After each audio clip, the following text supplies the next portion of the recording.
capítulo 1, a nossa equipe, formada por nosso colega Rogério, nosso amigo Valmir, Edmundo, Gilberto e nosso colega Joselano. Agora vamos sobre o livro de Paulo Freire. Eu vou falar sobre ensinar exige rigorosidade metódica e ensinar exige pesquisa. Eu defini o primeiro tópico em metodologia, democracia e liberdade. O aluno ele tem que ter a liberdade para dizer o que pensa sobre a metodologia do professor, certo? O professor tem que criar uma metodologia que faça que esse aluno tenha a liberdade de criticar e de opinar sobre o assunto que foi repassado para ele. Porque só assim ele vai aprender a ser crítico em relação a qualquer assunto que for abordado. Segundo, ensinar exige pesquisa. É necessário que qualquer professor que vai ensinar pesquise profundamente o assunto que ele vai repassar para o aluno. E esse aluno não aceite só o que o professor diz, que ele também aprofunde na pesquisa sobre esse assunto. Porque, através disso, ele vai ter uma dedicação e uma interpretação do que foi repassado para ele. E, acima disso, ele vai criticar sobre esse assunto.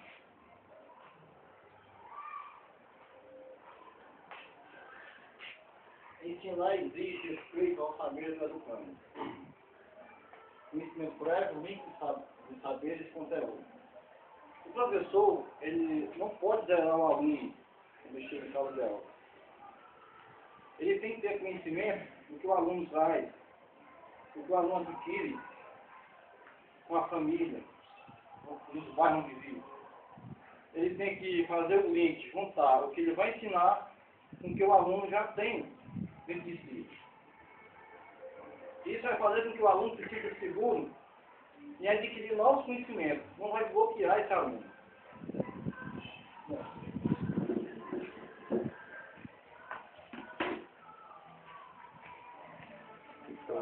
Bom dia a todos, tá?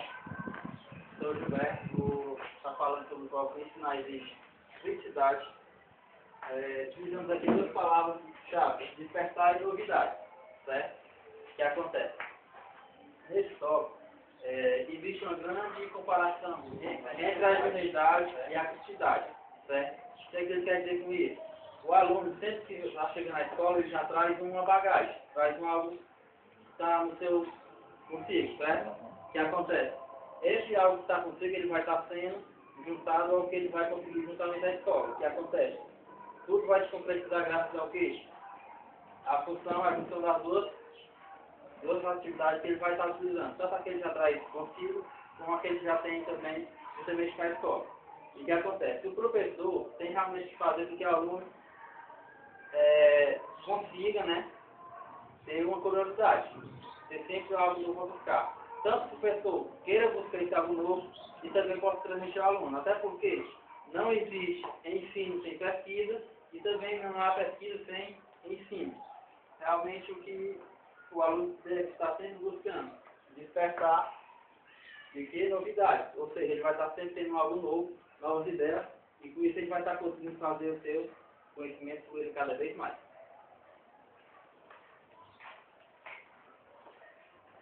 Meu nome é Joselano e ensinar exige estética e ética. Aqui, Paulo Freire, ele tenta nos ensinar que o professor, ele já não é um mero repassador de conhecimento. Na realidade, ele nunca foi, apesar de muitos acharem o inverso.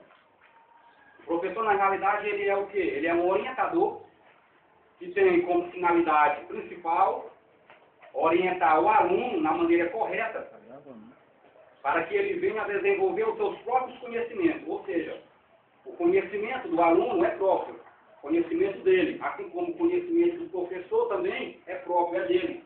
Ou seja, a função dele é orientar o aluno para que o aluno saiba a forma correta de desenvolver o seu próprio conhecimento. Assim como também o professor deve orientar o aluno da forma correta como ele deve se comportar socialmente, para que ele venha a ser futuramente um aluno preparado socialmente para ser incluso no seio da sociedade.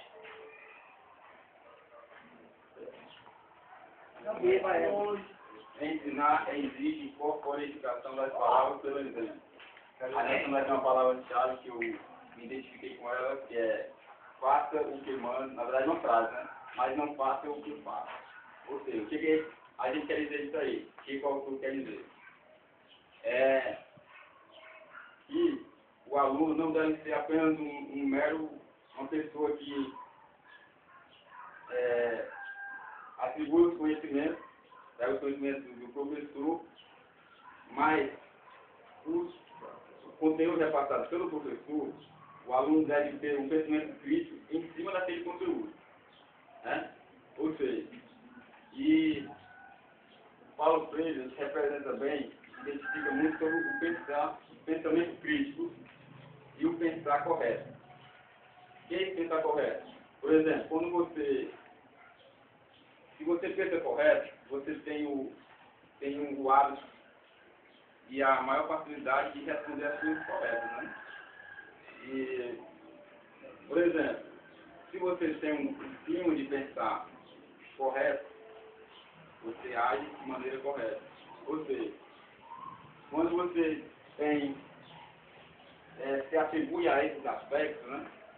Que é de pensar, fazer as coisas corretas e seguir um parâmetro em que você pode se sobressair melhor com determinado assunto, de determinada coisa, em que o professor repassa, você tem mais facilidade de ter uma boa aprendizagem, contudo um conhecimento mais gratificante. Atualmente, né? Sabemos que nós vivemos em uma sociedade em que o tema conhecimento é bastante discutido, não é isso? E nada melhor para a gente tentar identificar, não é isso? O que Paulo Freire pensa a respeito disso. E nesse tópico ele diz o seguinte: ensinar exige risco, aceitação do novo e rejeição a qualquer forma de discriminação. Né? Com isso, Paulo Freire nos mostra, não é isso? Que antes de mais nada, o ato de ensinar, né? Como ele próprio diz assim, existe risco. Risco de quê? Né? Que risco é exatamente esse? É o risco de você exatamente levar o aluno ao conhecimento ou simplesmente o que? Ele não conseguir exatamente assimilar nada. Isso pelo simples fato de quê? Porque nós temos que entender que a questão do ensino, do conhecimento mesmo em si, é algo que é construído não simplesmente dentro de sala de aula, sim em todo o seu contexto, seja ele escolar, seja ele familiar, seja ele social, não é isso? E uma coisa que se torna bem interessante aqui é a questão da rejeição, não é isso? Que nós, professores, no nosso dia a dia de sala de aula, nós somos muito rejeitados. Isso em que sentido? Nós, com nossas metodologias, nós temos que concorrer paralelamente com diversos assuntos, com a internet, é algo mais atraente, enfim, com essas coisas. E outra detalhe que me chamou a atenção é a questão da discriminação. Nós temos que aceitar, respeitar e receber o aluno como ele exatamente é, não é isso? Porque cada aluno tem uma peculiaridade, né? Tem uma maneira de aprender, tem uma bagagem a ser exatamente respeitada. Porém, no caso de discriminação, é algo que tem que ficar fora da nossa realidade, do nosso contexto escolar. Né? Lembrando que o conhecimento é nosso foco é o nosso maior foco. E um outro tópico, ele aborda o seguinte: que ensinar exige reflexão crítica sobre a prática. E aqui nós podemos destacar exatamente 3 palavras. Primeira, conhecimento, planejamento e reflexão. Se o professor realmente seguir essas 3 vertentes, se ele colocar o primeiro conhecimento como prioridade, o planejamento e posteriormente a reflexão, é sinal que vai ser uma aprendizagem satisfatória. Não é isso? Agora, é importante ressaltar de que antes de mais nada, o professor, o docente, ele tem que ter essa reflexão crítica mesmo. ele deve planejar, antes de mais nada, deve levar o assunto para a sala de aula, abordar e, posteriormente, o que? Ele refletir, fazer uma reflexão crítica mesmo, para saber o que foi que o aluno, no caso, aprendeu, o que ele deixou de aprender, quais foram as dificuldades, para a partir daí ele criar um novo planejamento, para tentar sanar essa dificuldade. Acredito que se o professor exatamente, se ele conseguir seguir essa sequência, colocar, no caso, o conhecimento como prioridade, como uma peça fundamental, e ele fizer um planejamento interessante, e depois ele refletir sobre sua prática, é sucesso de imediato, é sucesso garantido. Rejeição a qualquer forma de discriminação. O que eu entendo desse trecho, é basicamente fazendo uma alusão aos professores que se acomodam, reproduzindo os planos de aula de anos passados. Também aqueles que cruzam os braços e não ligam para o novo, para os avanços de todo tipo. Rejeitam inclusive a formação continuada e a tecnologia moderna, que é o que mais tem desfocado da educação agora nesses tempos.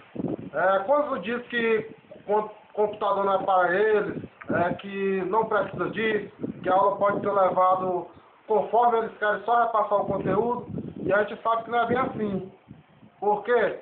Porque a tecnologia tem introduzido muita capacidade e muitos interesses que nos voltam a conseguir ter um grau de capacitação melhor. Paulo Freire coloca nesse primeiro capítulo em geral que o ato de ensinar não consiste em transferir conhecimento. E que o educador precisa entender desde o início de sua formação que ensinar é criar possibilidades para que o conhecimento seja construído. O conhecimento seria então uma via de mão dupla, pois ao ensinar se aprende e se aprender se ensina. Ok? Então minha parte é basicamente essa. Também gostaria de ressaltar, né? Como o próprio texto sugere, que ensinar exige risco, aceitação do novo e rejeição a qualquer forma de discriminação. Freire fala do risco que se corre ao ensinar, pois é preciso aceitar tudo aquilo que é novo e entender que o velho pode se tornar novo também. Ok? Ele coloca que qualquer forma também de discriminação deve ser rejeitada, porque a discriminação não difere em nada, não quer dizer que alguém é melhor ou pior do que alguém. E ainda citou que na prática docente não se deve comunicar, e sim se comunicar. Okay? Ensinar exige conhecimento e a função da identidade cultural. O que Paulo Freire quer dizer com isso? Ele se refere aqui à prática educativa. Que a construção de saber, junto ao educando, depende da importância que o educador ele dá à parte social. Em outras palavras, o que essa parte social que ele diz? É a interação da comunidade, certo? Ao trabalho que ele faz junto ao colégio.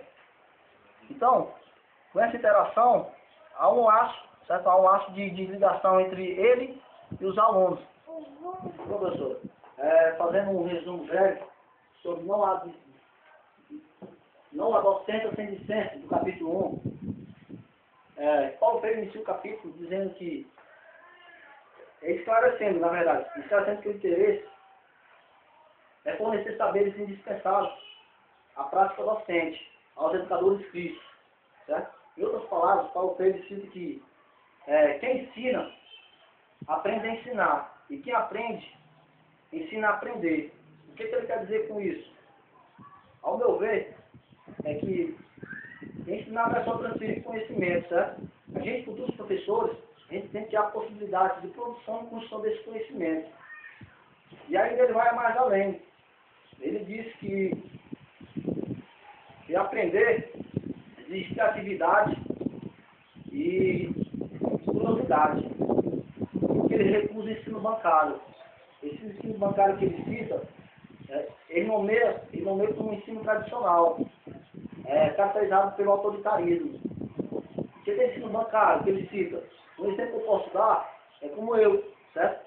Eu titulado numa conta, eu posto lá todo mês e depositar certa quantia lá nessa referida conta. É como ele se refere ao professor atual, o ensino tradicional. Porque o professor chega na sala de aula, ele explica, tem que explicar, o aluno tem que aprender, se não aprender vai decorar. Ou seja, vai ter que depositar saberes. Então, é mais ou menos isso aí que ele se refere. geral, que Paulo fez deixa bem claro que a questão do conhecimento, né? Isso é a questão de interação mesmo, né? Que não há, no caso, professor sem aluno, muito menos aluno sem professor. E que tem de ter exatamente essa interação entre aluno e professor, porque nós já sabemos que a questão do conhecimento é uma troca de experiência. O professor, ele, no caso, ele não é o médio do conhecimento. Ele não é aquele que é médio acabado.